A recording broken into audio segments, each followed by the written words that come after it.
Fala pessoal, eu sou o professor Hugo Moreira e estou aqui para anunciar que eu preparei um mini curso de ICMS e substituição tributária super especial para vocês. Em contrapartida, eu peço para que vocês vão conhecer o meu portal de cursos e treinamentos, o keeptreinamentos.com.br. Lá vocês vão encontrar diversos cursos com valores super acessíveis, vocês podem parcelar em até 12 vezes e o melhor, vocês podem deixar dúvidas que eu mesmo irei respondê-las. E eu faço um desafio com vocês. Esse curso é totalmente gratuito, mas se você gostar muito desse curso, eu peço que ao final você colabore e contribua com qualquer valor para o Pix que está aqui na tela. Qualquer valor vai me ajudar muito para continuar com esse trabalho de criar novos vídeos e novos cursos para vocês. E desde já eu agradeço imensamente e tenham um excelente curso. Pois é, pessoal, agora nós vamos falar sobre ICMS substituição tributária. Se vocês fossem me perguntar como eu definiria ICMS substituição tributária, eu diria que consiste no recolhimento antecipado, prestem atenção nessa palavra, antecipado, de ICMS, feito por quem está na ponta da cadeia produtiva, referente ao ICMS devido pelos demais membros da cadeia produtiva. Então, primeiro vamos entender o que é a tal da cadeia produtiva, né? A cadeia produtiva é a cadeia que contempla todos os entes que farão parte do ciclo do produto, desde a fabricação do produto até a distribuição do produto até o consumidor final. Então, a cadeia produtiva ela é formada por diversos players, por diversos entes. Nós temos a indústria, que vai fabricar o produto, né? Aí nós temos a atacadista, nós temos a varejista, e pode haver, inclusive, diversas varejistas até chegar no consumidor final. Ou então, se o produto ele for estrangeiro, aí não teremos a figura da fabricante aqui no Brasil, mas teremos a figura do importador. E o grande segredo do ICMS substituição tributária é que quem está na ponta da cadeia produtiva, ou seja, o fabricante ou o importador, ele fica responsável por recolher o ICMS dos demais membros da cadeia produtiva. Isso é, ele já vai recolher o ICMS da atacadista, da varejista. Aí vocês me perguntam, nossa, mas a atacadista ainda nem vendeu, ou seja, o fato gerador ainda nem foi concretizado. Concordo. A varejista ainda nem vendeu, o fato gerador nem foi concretizado. Concordo. Mas no ICMS substituição tributária, quem está na ponta já vai recolher o ICMS para todos os demais membros, independentemente se esses membros forem vender ou não o produto futuramente. Pode ser que aconteça alguma coisa, que esse produto encalhe lá, mas o ICMS já foi recolhido. Tá bom, pessoal? E aí, é importante vocês entenderem o seguinte. A indústria, no caso, o fabricante ou importador, vai então ficar no prejuízo? Não, né, pessoal? Porque esse valor do ICMS substituição tributária, ele será colocado no preço de venda do produto. Então, ela não vai ficar no prejuízo, tá? E eu até vou explicar para vocês o processo histórico do ICMS substituição tributária. Sabia que ele foi criado graças aos contribuintes, ou seja, graças às empresas? Um determinado grupo de empresários procurou o fisco sugerindo, né, que o fisco já cobrasse o ICMS de toda a cadeia, justamente para evitar concorrência desleal. Em que sentido? Alguns produtores da época, essa década de 1940, não recolhiam o ICMS na venda de seus produtos. E aqueles que recolhiam se sentiam desprestigiados, né? Eles pensavam assim, nossa, eu recolho o ICMS, ou seja, eu tenho esse custo, eu sigo a lei, enquanto tem o outro lá que não recolhe. Então, para ele vai ser muito mais fácil, o custo dele vai ser menor, porque ele não vai ter que pagar imposto. Então, eles foram e sugeriram essa cobrança antecipada justamente para acabar com a sonegação, né, daqueles que não pagavam e, assim, ter uma concorrência mais leal. E, pessoal, a partir da substituição tributária de ICMS, eu quero apresentar para vocês dois conceitos. O primeiro é o de substituto tributário. E o que é o substituto tributário? Ele é o responsável pelo recolhimento antecipado do ICMS incidente nas subsequentes operações com as mercadorias até a sua saída para o consumidor ou usuário final. Ou seja, o substituto tributário é quem está na ponta da cadeia produtiva. No caso, o fabricante ou importador, que vai ser o responsável pelo recolhimento antecipado do ICMS para os demais membros da cadeia produtiva. Enquanto, por outro lado, nós temos a figura do substituído tributário, que é justamente aquele que receberá a mercadoria já com ICMS retido na fonte pelo contribuinte substituto. E o contribuinte substituído ele fica dispensado do pagamento do ICMS pela comercialização das mercadorias recebidas, já que o imposto já foi retido por substituição tributária pelo contribuinte substituto. Então, os demais membros da cadeia produtiva, o atacadista, o varejista ou os varejistas, eles não vão pagar ICMS. Por quê? Porque esse ICMS ele já foi pago lá na ponta, tá? Ah, então eles vão ter vantagens com isso. Não, pessoal, eu já expliquei para vocês que quem está na ponta, no caso a indústria ou o importador, ele vai repassar o valor do ICMS substituição tributária para os demais membros. Então ele já embute aquele custo de ICMS, eu vou chamar assim, né, já dentro do produto, tá bom? Então os demais membros não serão beneficiados da mesma forma que o fabricante ou o importador não será prejudicado. Vai ficar elas por elas, tá bom?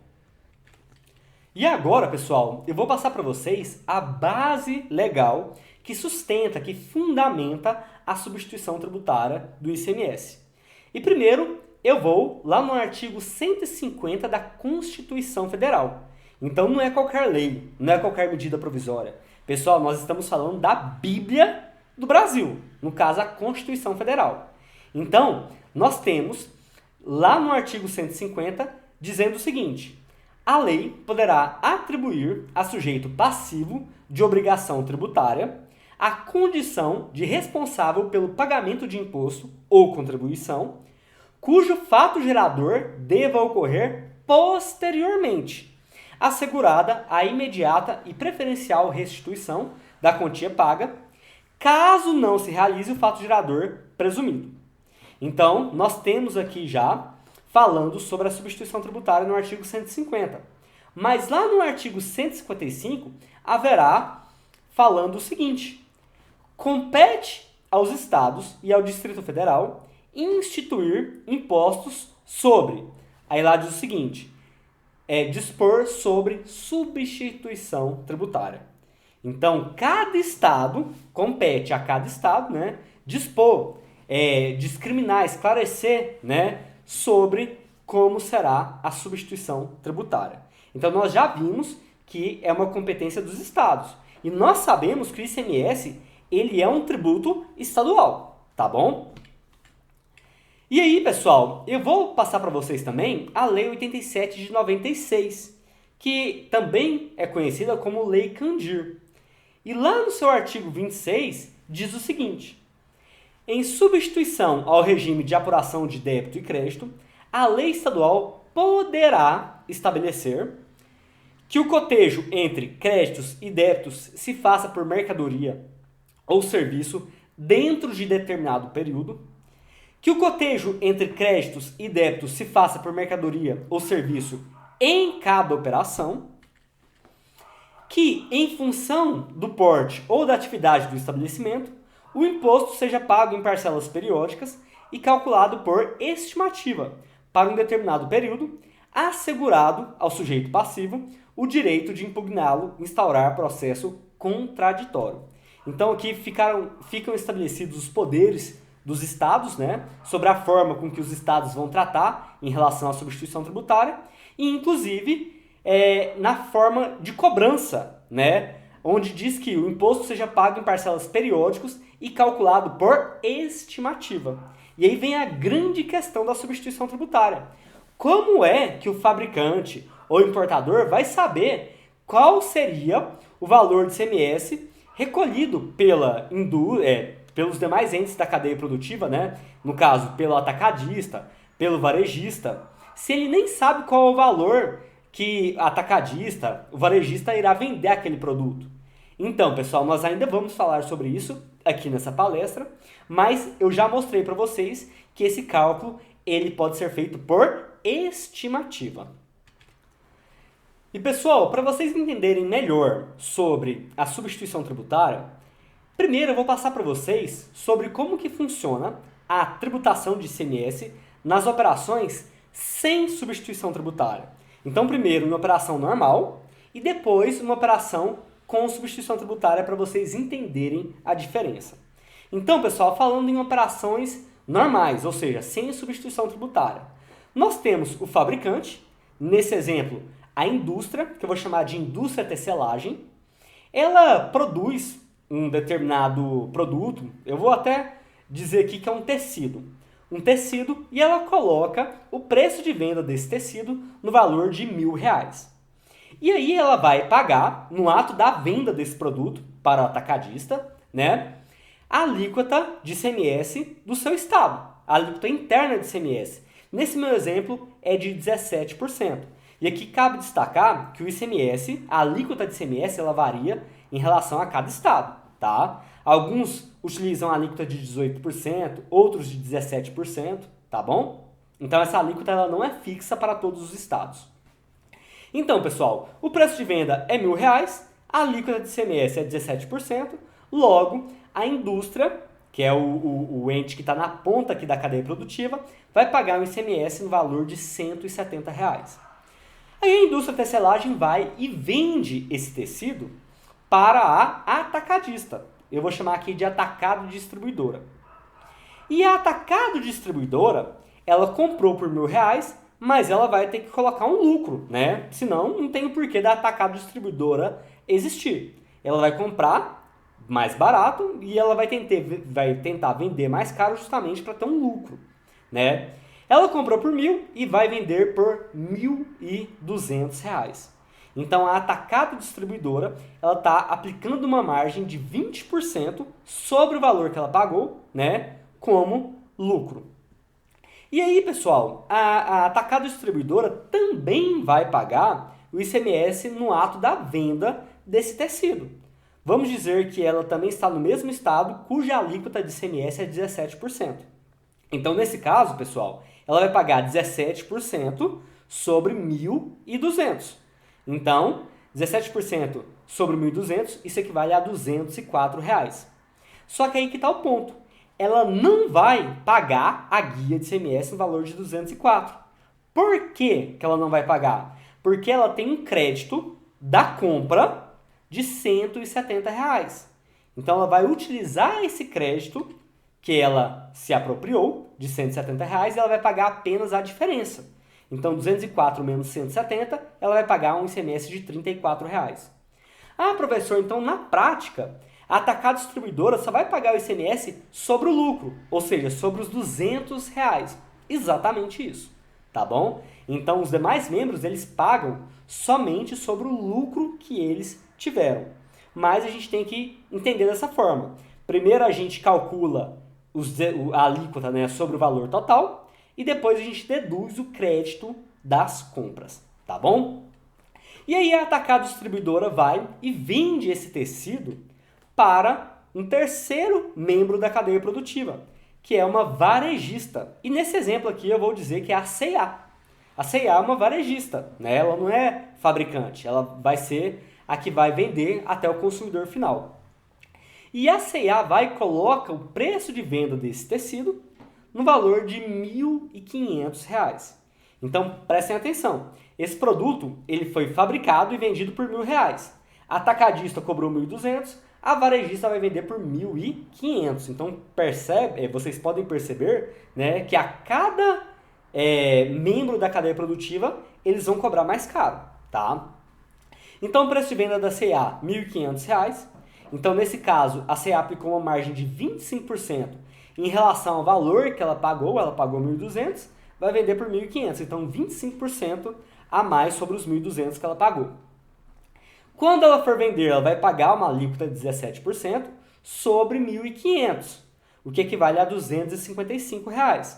Só que esse é o valor que ela vai recolher na guia? Não, né? Nós sabemos que não.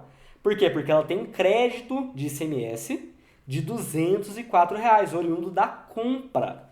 Então, ó, esse crédito aqui de R$204, que está oriundo da compra, né, durante o percurso da cadeia produtiva, será aproveitado e aí a CA vai pagar somente a diferença, R$ 51,00, né? Ou como vocês podem entender, a CA paga apenas ICMS sobre o lucro que ela teve, tá? Vocês podem entender dessa forma para ficar mais fácil a absorção do conteúdo também. E pessoal, esse é um exemplo de cadeia normal de produto sem substituição tributária, ou seja, cada ente vai pagar ICMS no ato da venda, tá? E agora eu vou mostrar para vocês um resumo de como que ficou. Então nós temos aqui a indústria que fabricou o produto e vendeu por R$ 1.000. Nós temos a atacadista, né, que intermediou essa logística entre a indústria e o varejista, que comprou por 1.000 e vendeu por 1.200. E nós temos a varejista, que comprou por 1.200 e vendeu por 1.500. Então vocês podem perceber que o produto ele se valorizou nesse exemplo 50%. Por quê? Porque o preço inicial de fabricação que a indústria vendeu foi R$ 1.000 e o preço final vendido pela varejista R$ 1.500. Então posso dizer que nesse ciclo desse produto houve uma valorização de 50%. E eu vou chamar essa valorização de margem de valor agregada. Você até guarde esse conceito aí na sua cabeça, margem de valor agregado, e eu posso chamar também de índice de valor agregado. Ou seja, é o valor agregado em relação à produção de um determinado produto até o preço final deste produto. E pessoal, como é que ficaria essa mesma operação se ela tivesse substituição tributária? Então, pessoal, nesse caso, se houvesse substituição tributária, na substituição tributária, a indústria, a fabricante, ela pagaria os R$ 170,00 de sua parte, tá? E já anteciparia os R$ 34,00 que deveriam ser pagos pela atacadista e os R$ 51,00 que deveriam ser pagos pela varejista. Como assim, professor? Relembra esses valores para mim. Claro. Então está aqui, ó. A indústria, ela vai pagar esses 170, normal. Só que a própria indústria já ficaria responsável por recolher os 34 da atacadista e também os 51 da varejista.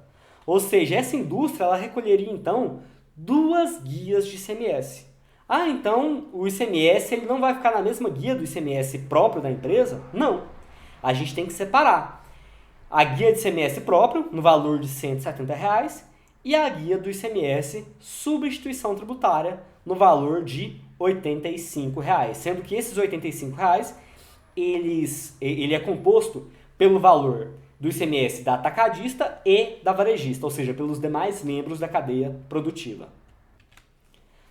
Eu imagino que você esteja se perguntando e como é que a indústria vai saber qual é o valor, qual que é a valorização que esse produto teria, né, passando pela atacadista e pela varejista. E aí, lembram que eu disse para vocês guardarem o conceito de margem de valor agregada, que nesse exemplo foi de 50%? Pois então, é através da margem de valor agregada, na maioria das vezes, que aí a indústria vai saber qual é o valor, né, que ela vai utilizar na base de cálculo do recolhimento do ICMS substituição tributária. Então, pessoal, para calcularmos o ICMS substituição tributária, quando não há um preço definido pelo fabricante, daqui a pouco eu vou falar isso para vocês, aí nós utilizamos a margem de valor agregada, né, ou também chamado de índice de valor agregado, que nesse exemplo é de 50%.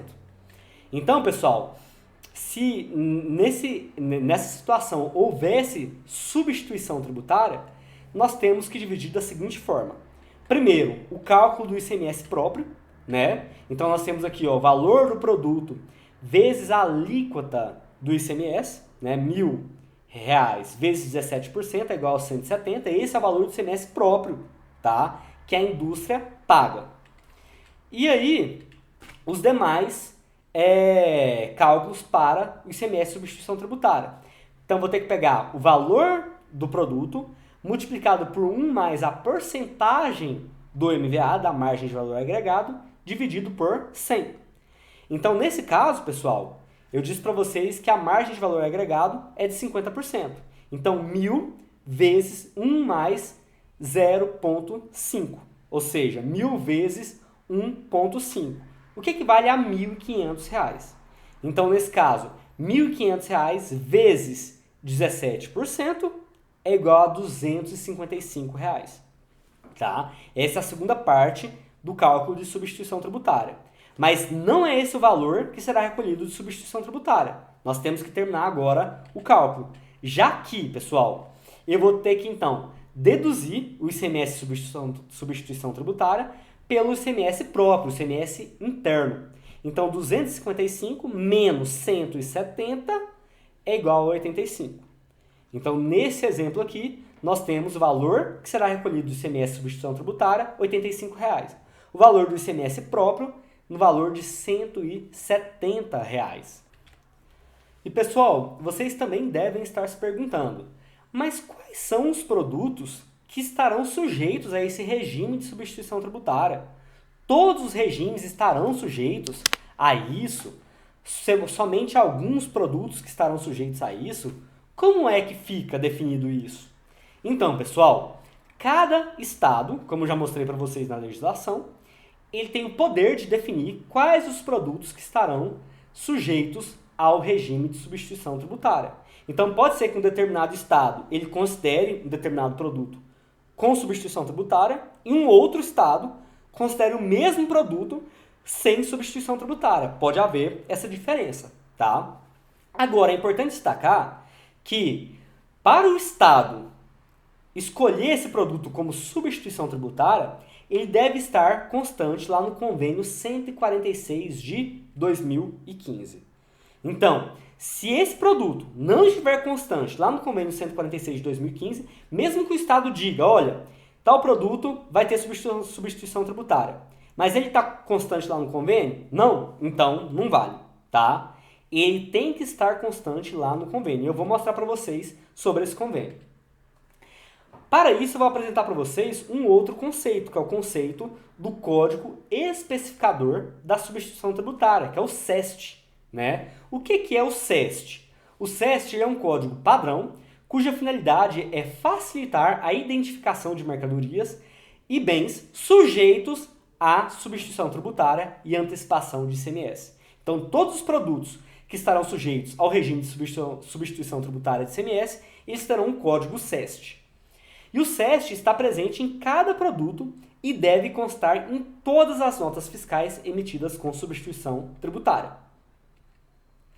E, pessoal, esse código ele é formado por 7 números, agrupados, que funcionam da seguinte forma. Os 2 primeiros números se referem ao segmento da mercadoria. Daqui a pouco eu vou mostrar para vocês quais são os segmentos constantes, né? Do terceiro ao quinto número correspondem ao item de um segmento de mercadoria ou bem, e os 2 números finais se referem às especificações. Então, pessoal, aqui está no convênio 146 de 2015 os segmentos. Então, primeiro, autopeças, bebidas alcoólicas, cervejas, chopes, refrigerantes, cigarros, cimentos, combustíveis e lubrificantes, energia elétrica, ferramenta, etc. Então, são esses produtos constantes aqui no convênio 146 de 2015 que cada estado pode dizer que faz parte da substituição tributária, tá? Se um determinado produto não estiver aqui nesse convênio, mesmo que o estado diga que ele faz parte da substituição tributária, ele não fará, tá? Tem que estar aqui nesse convênio, tá bom? E agora que vocês viram que cada estado tem o poder, né, de dizer quais os produtos sujeitos a esse regime, desde que esses mesmos produtos estejam constantes nesse convênio 146 de 2015, é importante destacar que também é cada estado que vai dizer qual o percentual de MVA, de margem de valor agregada, que deve ser utilizado para cálculo do ICMS substituição tributária, tá? Isso quando o fabricante não tiver um preço final estabelecido. Então, pessoal, vou explicar para vocês agora a base de cálculo do ICMS substituição tributária para produtos que têm o preço final sugerido pelo fabricante. Então, ou pelo fabricante ou mesmo por um órgão público. Então, quando um determinado produto ele tem um preço final sugerido por órgão público ou por fabricante, aí nós vamos pegar esse preço final sugerido, aí nós vamos somar o frete, tá? E se a mercadoria for utilizada para uso ou consumo ou ativo imobilizado, nós também devemos acrescer o valor do IPI. Então vamos pegar o preço final, mais frete, mais o valor do IPI, caso a mercadoria seja destinada para uso ou consumo ou imobilizado, e aí sim nós vamos fazer o cálculo do ICMS substituição tributária. Isso quando o produto tem o preço final sugerido ou estabelecido. Agora, na maioria das vezes, os produtos não têm o preço final sugerido ou estabelecido. Então, nesse caso, nós temos que pegar o valor do produto da nota fiscal, vamos somar o IPI, vamos somar o frete, vamos somar as despesas acessórias do comprador, vamos subtrair os descontos fornecidos pela empresa e, enfim, somar e multiplicar pela margem de valor agregada, tá? Na teoria parece difícil, né, pessoal? Mas na prática vocês vão ver que é muito mais simples. Vamos a um exemplo prático, então. Determinado produto não tem um valor estabelecido ou sugerido, o preço final, né?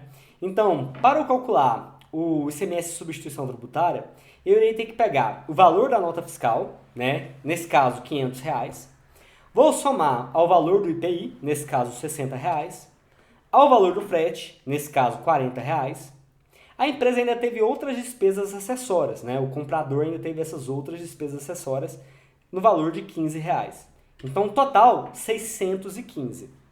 Qual que é a margem de valor agregado estabelecido pelo Estado? 40%. Então, 615 vezes 1,4, eu transformei 40% em decimal, né? Fica 0,4, tá? Mais 1 fica 1,4. Então, 615 vezes 1,4 é igual a 861. Essa é a base de cálculo que nós vamos aplicar, né? A alíquota de ICMS para recolhermos o ICMS substituição tributária. Pessoal, só que agora eu irei apimentar um pouquinho esse assunto, que é o seguinte: quando a empresa ela vende para outra dentro do mesmo estado um produto que tem substituição tributária, aí vocês já viram como fazer. Mas e quando a empresa ela vende um produto que possui substituição tributária para outra empresa que está em um estado diferente? Aí a coisa vai ficar um pouquinho mais complicada. Por quê? Porque nós sabemos que a alíquota intraestadual, né, interestadual, ela é diferente da alíquota interna, intraestadual, tá? Então vocês podem até olhar, pessoal, aqui nessa tabela. Ó, por exemplo, vou pegar aqui o estado de São Paulo. Se o estado de São Paulo for vender para o próprio estado de São Paulo, vai pagar 18%, tá? Agora, se o estado de São Paulo for vender aqui para o Acre, vai pagar só 7%. Se for vender aqui para o Distrito Federal, 7%. Então, a alíquota interestadual ela é menor do que a alíquota interna. E aí, nesse caso, nós temos que fazer a MVA ajustada. Pois é, nas operações interestaduais, quando a alíquota interna do estado de destino for superior à alíquota interestadual, temos a MVA ajustada. Então, vocês vão entender agora. Suponhamos que a MVA original, dentro do próprio estado, ela é de 39%. A alíquota do estado remetente, que é o estado da empresa que vendeu, é de 12%. E a alíquota da empresa, do estado da empresa destinatária é de 17%. Então, nesse caso, nós temos que aplicar a seguinte fórmula, tá? 1 mais a MVA de substituição tributária original, né, que é o que nós falamos até agora, é essa, a MVA de substituição tributária original, dividido por 100 vezes 1 menos a alíquota interestadual, dividido por 1 menos a alíquota interna, tudo isso menos 1. Professor, é muito confuso. Podem ficar tranquilos que os próprios softwares eles já estão adaptados a fazerem esse cálculo de forma direta. Então, no dia a dia, a gente não tem que ficar aplicando essa fórmula para tudo não, tá? Então, pessoal, vamos substituir os dados da fórmula para os números que nós temos, né? Então, 1 mais o MVA original, que é 0,39, vezes 1 menos a alíquota do estado do remetente, 0,12, dividido por 1 menos a alíquota do estado do destinatário, 0,17, menos 1 vezes 100.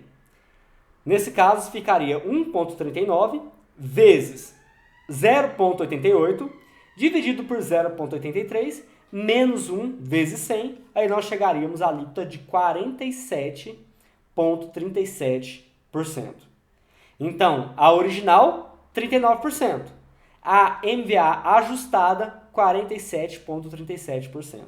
Ou seja, quando você vai vender um produto com substituição tributária fora do seu estado, aí você tem que pegar a MVA, jogar nessa fórmula, vai pegar a MVA original, né, de dentro do estado, joga nessa fórmula para você encontrar a MVA ajustada. Pessoal, agora eu quero falar com vocês em relação ao ICMS de substituição tributária para empresas do Simples Nacional. Muitos aí devem se perguntar, mas a minha empresa é do Simples, eu vou ter que aplicar esse cálculo para recolhimento do ICMS de substituição tributária, mesmo a minha empresa sendo do Simples? Então, pessoal, o fato da empresa ser optante pelo Simples não as obriga de fazer parte da substituição tributária. Logo, essas empresas elas podem ser afetadas pelo regime de substituição tributária, tanto na condição de substituta, como também na condição de substituída. E pessoal, na condição de substituta tributária, a indústria optante deverá recolher à parte o ICMS devido por substituição, já que o ICMS próprio, nós sabemos, ele é recolhido dentro do DAS, né, daquele documento de arrecadação do Simples Nacional. Mas o ICMS substituição tributária, ele vai ser recolhido numa guia à parte, como se fosse uma empresa do lucro real ou do lucro presumido, tá bom? Tem exceção? Sim, temos exceção. Segundo o convênio ICMS 52 de 2017, estão dispensados de efetuar a retenção os estabelecimentos industriais que tenham um faturamento igual ou inferior a 180 mil reais por ano. Então, se a indústria ela for optante pelo Simples e ela tiver um faturamento igual ou inferior a 180 mil reais por ano, aí ela está dispensada da substituição tributária, pois o governo considera que a escala ela é não relevante, é uma escala industrial não relevante. E por fim, pessoal, eu quero passar aqui para vocês como que nós iremos recolher a guia de ICMS de substituição tributária. Eu já destaco que não é no site da Cefaz do seu estado, como você faz para recolher a guia de ICMS próprio, tá? Então você irá recolher a guia do ICMS substituição tributária num portal específico, já que a guia ela é uma GNRE, Guia Nacional de Recolhimento de Tributos Estaduais.